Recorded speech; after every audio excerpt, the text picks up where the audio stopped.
Золота тамга на небесно-блакитному полотні. Уперше два символи кримсько-татарського народу злилися воєдино, ставши національним прапором трохи більше 100 років тому, у 1917-му, на першому Курултаї кримсько-татарського народу. Замайоріти знов вільно у кримському небі йому вдалося лише у 1991-му, після другого Курултаю. Про історію національного символа далі. Сокіл в небі, гребінь морської хвилі і терези. Тлумачень значення кримсько-татарського прапора є декілька. Блакитне полотно із золотою тамгою, спадком ханського роду Гераїв, воз'єднали майже 100 років тому. У 1917-му під час першого Курултаю кримсько-татарського народу. Светло-голубой цвет – это цвет тюрков, цвет голубого неба, цвет спокойствия. А золотая тамга символизирует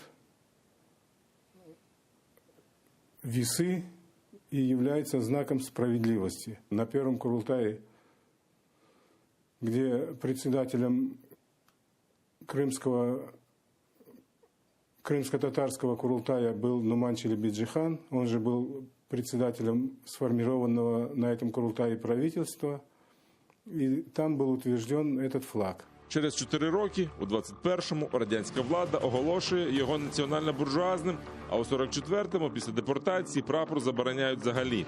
Він знову гордо замайорів у кримському небі у 1991-му, після другого Курултаю, що відбувся якраз у ці дні наприкінці червня.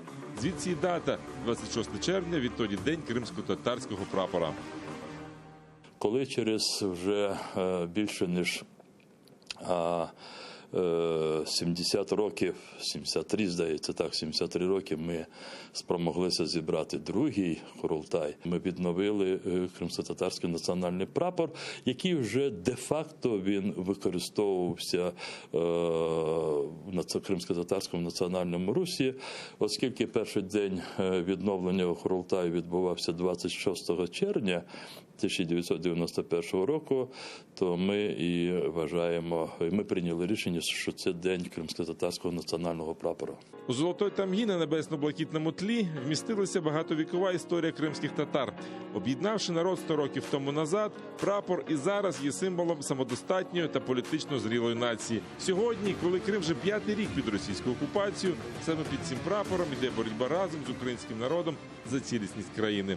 Саме тому у цей день важливо пам'ятати: 2 прапори, 1 країна. Роман Спиридонов, Тетяна Сулія, Санемінов, Заман, АТР.